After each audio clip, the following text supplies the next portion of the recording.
নমস্কার, আমার চ্যানেলে আপনাদেরকে স্বাগত জানাই। আজকে আমি আলোচনা করব উচ্চ মাধ্যমিক শিক্ষা সংসদের একাদশ শ্রেণীর সেমিস্টার 2 এর সিলেবাস নিয়ে। আমরা প্রথমেই দেখে নেব একাদশ শ্রেণীর সেমিস্টার 2 এ কি কি সিলেবাস অন্তর্ভুক্ত করা হয়েছে। প্রথমে আমরা দেখছি গল্প, ছুটি রবীন্দ্রনাথ ঠাকুর। 2 নম্বর তেলেনা পোতা আবিষ্কার প্রেমেন্দ্র মিত্র। প্রসঙ্গত উল্লেখ্য, এই তেলেনা পোতা আবিষ্কার গল্পটি আমাদের পূর্বতন সিলেবাসেও ছিল, বর্তমানে এটা অন্তর্ভুক্তি করা হয়েছে নতুন সিলেবাসেও। এরপর আমরা চলে যাব কবিতা। কবিতায় আমাদের তিনখানি কবিতা এখানে দেওয়া হয়েছে। 1 ভাব সম্মিলন বিদ্যাপতি, 2 লালন সহ ফকিরের গান লালন সহ, 3 নুন জয় গোস্বামী। আমরা দেখতে পাচ্ছি এখানে 3 যুগের 3টি কবিতাকে আমাদের সেকেন্ড সেমিস্টারে অন্তর্ভুক্ত করা হয়েছে। এরপরে আছে নাটক আগুন বিজন ভট্টাচার্য। নেক্সট আছে পূর্ণাঙ্গ সহায়ক গ্রন্থ পঞ্চতন্ত্র সৈয়দ মজতবা আলী।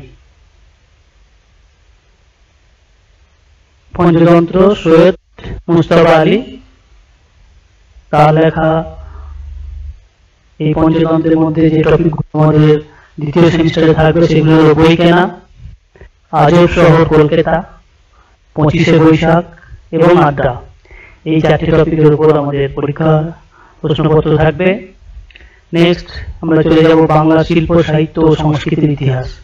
পর্ব 3 আধুনিক বাংলা সাহিত্যে যুগের আধুনিকতা ও উপনিবেশিক বাংলা সামাজিক ও ধর্মীয় আন্দোলন, শিক্ষা সংস্কার গদ্যের উদ্ভব, কবিতা, উপন্যাস, ছোট গল্প, নাটক, যাত্রা ও নাট্যমঞ্চ, প্রবন্ধ 70 দশক পর্যন্ত।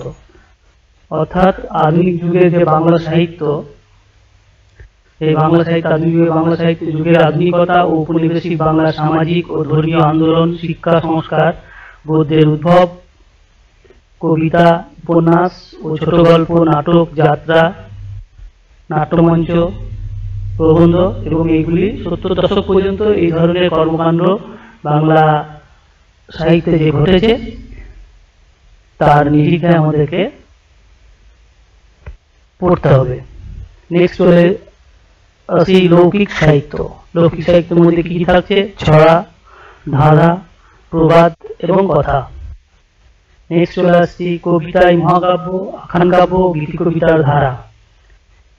এরপর চলে আসি কবিতা, মধুসূদন দত্ত অর্থাৎ মধুসূদন দত্তের কবিতা, রবীন্দ্রনাথ ঠাকুর, কাজী নজরুল ইসলাম, জীবনানন্দ দাশ ও তার পরবর্তী ধারা। অর্থাৎ এই মধুসূদন দত্ত, রবীন্দ্রনাথ ঠাকুর, কাজী নজরুল ইসলাম, জীবনানন্দ দাশ এবং তার পরবর্তী ধারার কবিতাগুলোকে নিয়ে আমাদের আলোকপাত করতে হবে এই সিলেবাসের মধ্যে। নেক্সট কথা সাহিত্য, বঙ্কিমচন্দ্র চট্টোপাধ্যায়, রবীন্দ্রনাথ ঠাকুর, শরৎচন্দ্র চট্টোপাধ্যায়, মানিক বন্দ্যোপাধ্যায়, বিভূতিভূষণ বন্দ্যোপাধ্যায়, তারাশঙ্কর বন্দ্যোপাধ্যায় ও পরবর্তী ধারা। অর্থাৎ কথা সাহিত্য অর্থাৎ উপন্যাস সাহিত্য বা গল্প ইত্যাদি নিয়ে যে কথা সাহিত্য তা হচ্ছে বঙ্কিমচন্দ্র চট্টোপাধ্যায়, রবীন্দ্রনাথ ঠাকুর, শরৎচন্দ্র চট্টোপাধ্যায়, মানিক বন্দ্যোপাধ্যায়, বিভূতিভূষণ বন্দ্যোপাধ্যায়, তারাশঙ্কর বন্দ্যোপাধ্যায় এবং তাদের পরবর্তী ধারা। নেক্সট চলে আসি নাটক, মধুসূদন দত্ত, দীনবন্ধু মিত্র, গিরিশচন্দ্র ঘোষ, রবীন্দ্রনাথ ঠাকুর, দ্বিজেন্দ্রলাল রায়, বিজন ভট্টাচার্য ও পরবর্তী ধারা। অর্থাৎ এই সকল নাট্য ব্যক্তিত্বের নাটক আমাদেরকে এই সেমিস্টার 2 এ পড়তে হবে। তারা হলেন মধুসূদন দত্ত, দীনবন্ধু মিত্র, গিরিশচন্দ্র ঘোষ, রবীন্দ্রনাথ ঠাকুর, দ্বিজেন্দ্রলাল রায়, বিজন ভট্টাচার্য ও পরবর্তী ধারা। এরপরে চলে আসি আমরা শেষ অংশটিতে, প্রবন্ধ রচনা। রচনা লেখার বিষয়টি এক লাইনে না দিয়ে একটি মানুষ মানচিত্র এবং তথ্য সংবাদ দেওয়া হবে, যেটি আমাদেরকে উচ্চ মাধ্যমিকে আমাদেরকে দেওয়া হয় যে মানুষ মানচিত্র সেইভাবেই দেওয়া হবে। পরীক্ষার্থীরা সেই মানচিত্র এবং প্রয়োজনীয় তথ্য ব্যবহার করে প্রবন্ধ রচনা করবে এবং শিরোনাম দেবে। এটি হচ্ছে আমাদের প্রবন্ধ রচনার ক্ষেত্রে। আর অপর একটি থাকছে একটি বক্তব্যের সপক্ষে বা বক্তব্যের বিপক্ষে একটি অনুচ্ছেদ দেওয়া থাকবে, পরীক্ষার্থীরা প্রদত্ত অনুচ্ছেদের সপক্ষে অথবা বিপক্ষে তাদের বক্তব্য লিখবে। অর্থাৎ এখানে আমাদেরকে বুঝতে হবে যে কোনো একটি বিষয়ের সপক্ষে যদি দেওয়া থাকে অনুচ্ছেদটি, তাহলে আমাদেরকে বিপক্ষে লিখতে হবে, অথবা কোনো একটি বিপক্ষে যদি অনুচ্ছেদটি দেওয়া থাকে তাহলে তার সপক্ষে লিখতে হবে। একটি বক্তব্যের সপক্ষে বা বক্তব্যের বিপক্ষে একটি অনুচ্ছেদ দেওয়া থাকবে, পরীক্ষার্থীরা প্রদত্ত অনুচ্ছেদের সপক্ষে অথবা বিপক্ষে তাদের বক্তব্য লিখবে। এই হচ্ছে আমাদের সেমিস্টার 2 এর 11 সেমিস্টার 2 এর সিলেবাস। এই সিলেবাসের উপর আমাদের 40 নম্বরের প্রশ্ন হবে এবং সেই প্রশ্নগুলি আমরা এবার দেখে নেব। প্রশ্নের বিভাগগুলি আমরা দেখে নেব, কোন টপিকের উপর কত নম্বরের প্রশ্ন থাকবে সেটি আমরা দেখে নেব। ক্লাস 11 সেমিস্টার 2 সাবজেক্ট বেঙ্গলি, অর্থাৎ তাদের প্রথম সাবজেক্ট বেঙ্গলি মানে বাংলা ক, অর্থাৎ ফার্স্ট ল্যাঙ্গুয়েজ তাদের ক্ষেত্রে ফুল মার্কস 40, 7 আওয়ার্স 1 ঘন্টা।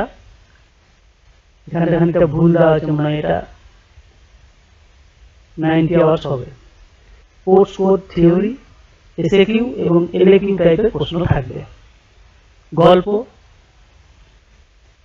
থেকে থাকবে আমাদের 5 নাম্বার, কবিতা থেকে থাকবে 5 নাম্বার, নাটক থেকে থাকবে 5 নাম্বার, পূর্ণাঙ্গ সহায়ক গ্রন্থ থেকে থাকবে 10 নাম্বার, বাংলা শিল্প সাহিত্য সংস্কৃতির ইতিহাস থেকে থাকবে 5 নাম্বার, প্রবন্ধ রচনা থেকে থাকবে 10 নাম্বার।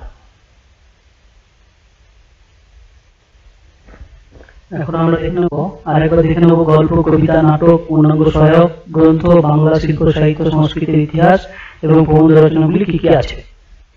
গল্প আছে আমাদের টেবিল প্রথমেই দেখে নেব আমরা। গল্প আছে ছুটি এবং তেলেনাপোতা আবিষ্কার, অর্থাৎ ছুটি এবং তেলেনাপোতা আবিষ্কার থেকে থাকবে 5 নাম্বার, অর্থাৎ হয়তো দুটো দেওয়া থাকবে, একটি করতে হবে। ছুটি এবং তেলেনাপোতা আবিষ্কার থেকে নাম্বার থাকবে 5। কবিতা কি থাকবে আমরা জানি, কবিতা থাকছে আমাদের ভাব সম্মিলন, লালন শাহ ফকিরের গান এবং নুন। ভাব সম্মিলন, লালন শাহ ফকিরের গান এবং নুন, এই 3টি কবিতা থেকে থাকবে 5 নাম্বার। এরপর আমরা দেখব নাটক। নাটক কি আছে, নাটক আছে আগুন, বিজন ভট্টাচার্যের আগুন নাটক থেকে থাকছে কত নাম্বার আমরা দেখনি। নাটক থেকে থাকছে আমাদের 5 নাম্বার। এরপর আমরা দেখছি পূর্ণাঙ্গ সহায়ক গ্রন্থ। পূর্ণাঙ্গ সহায়ক গ্রন্থটা কি আছে দেখে নিই আমরা। পূর্ণাঙ্গ সহায়ক গ্রন্থ আমরা আগেই দেখেছি। পূর্ণাঙ্গ সহায়ক গ্রন্থ আছে পঞ্চতন্ত্র, সৈয়দ মুস্তফা আলী। এখানে 4টি টপিকের মধ্যে থাকবে বই কেনা, আজব শহর কলকাতা, 25শে বৈশাখ এবং আড্ডা। এই 4টি টপিকের উপর থাকবে। এই 4টি টপিকের থেকে এখানে মার্কস থাকবে 10। পূর্ণাঙ্গ সহায়ক গ্রন্থ টোটাল মার্কস থাকবে 10। এরপর আমরা চলে যাব বাংলা শিল্প সাহিত্য সংস্কৃতির ইতিহাস।